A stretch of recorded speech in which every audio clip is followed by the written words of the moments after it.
There it is. Oh yeah, there we go. All right. Can everybody hear us? All right. Can everybody hear us? Can everybody hear us? We're good. All right. So we just took Lincvolt on a little trip here. Sean Nickman and myself took Lincvolt on a tour of the bucolic countryside of Crozet, Virginia. The mission here today was to just test that everything still worked after all of the surgery that was performed on her over the last 3 weeks. There was a lot of invasive procedures associated with dropping in a new embedded computer, embedded controller that will not fail. And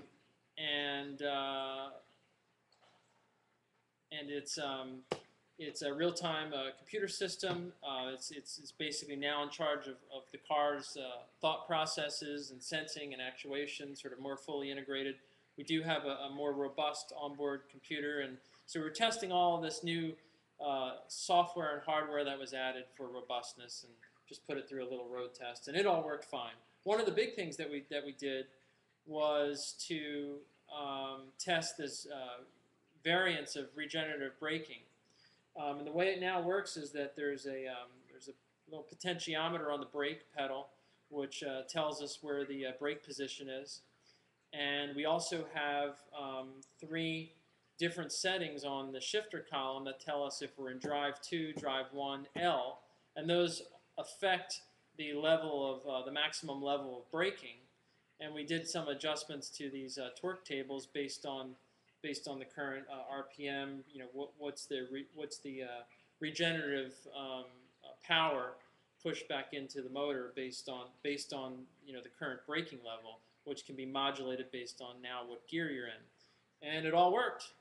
We started out actually a little low to the ground, but we figured out with the help of a friend that you know, we could press a button and get the air rides to go a little higher. We got the air rides really high, and the ride was really bouncing all sort of bumpy for a little bit, and then we immediately kind of made another adjustment, and then it was very smooth.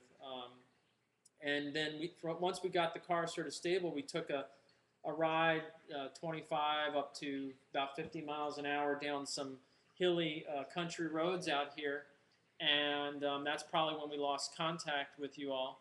And we ran initially with no regenerative braking whatsoever, which was how it shipped here from California after the tests were performed out there. And I have to admit that felt a little scary because we were relying solely on the mechanical brakes. I think we thought we could probably smell a little bit of the mechanical brakes on occasion, but we were kind of getting it up to speed and trying to get a sense for, you know, how fast the car could stop maybe on a hill. It would stop the car, but it didn't feel right. It didn't feel comfortable. But that's maybe because, you know, we're high-strung engineers. So that may have something to do with it. And but anyway, we got it down into the heart of Crozet, and then we went to this parking lot where we drove around a little bit, and then we adjusted the torquing tables to see now how this shifting and these braking levels would modulate the regenerative braking levels. And we started out low so that D2 doesn't provide as much regenerative braking force, but we would take it around the lot at about 20 miles an hour, hit the brake, and then we would see that it would take us a certain distance to stop, and then we would put it in the low gear, do the same thing, and of course we would stop a lot sooner, and we would see the kilowatts, regenerative kilowatts, push energy back. But we didn't have the maximum regenerative power even at the maximum. We had it at about half of what it could be. So even in the low gear, it was at probably about half of what its maximum regenerative capability could be. And to be honest, driving on these hills, that low gear level felt right and felt safe and felt good. So what we may do possibly later here tonight, after we grab a bite to eat, or first thing in the morning, is make D2 the equivalent of what L was today, and then have L be something that provides even more regenerative braking power when you're sort of going down a steep hill or or in a tricky situation. So I think we verified that the varying the braking level varies the regenerative braking level appropriately and makes the drive a little smoother. We didn't max it out. We also verified that the shifter can be used to modulate these factors, and we think also that the shifter now can be used to modulate the throttle as well, which we think would be pretty cool. But we're going to work on the modulation of the throttle. That has to be done a little bit more carefully, maybe on a rolling dynamometer, and stuff like that, because we don't want to be screwing around with that on especially these country roads. We don't want to kill any cows. There was another thing I wanted to mention oh yes, now Sean added another switch. We opened up the gearing system so that we can go through D2, D1, and L. It was previously limited at D2, and where we reverse engineered some sort of mystery switch from a Saturn car. Mm-hmm.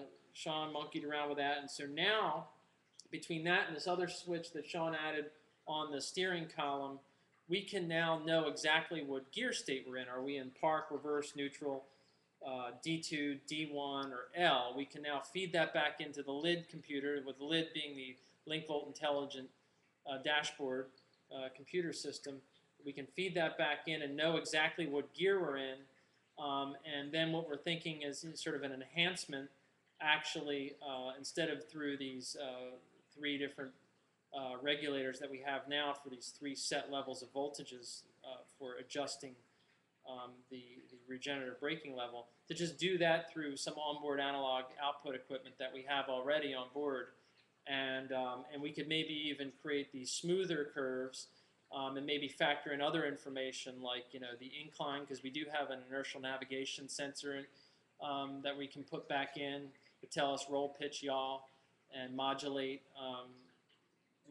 some of this information based on that, or modulate the regenerative braking level and the throttling level, motoring level based on that, and also, of course, based on what gear we're in, and maybe some other information too, like your current acceleration and deceleration. So the whole key here was to get the infrastructure in place to have a very reliable, robust onboard control system. We brought it from sort of version A or version 1 to version 2. Version 2 is much more robust, reliable. We now feel comfortable adding in all these sort of control functions.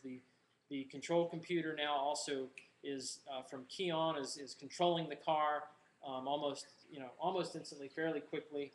It's a real-time operating system. It's deterministic. Nothing can kill it. It's invincible. It's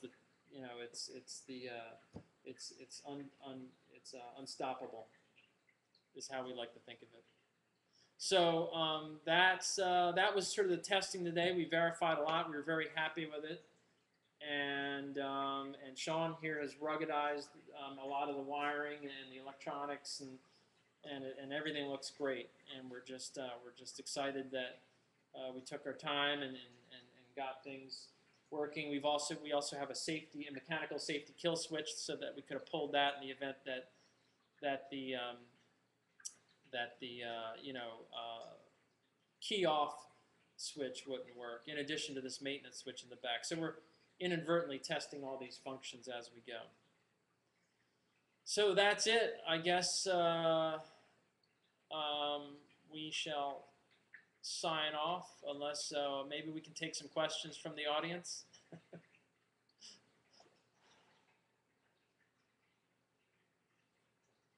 Question from the floor for rugged Sean. Uh-oh.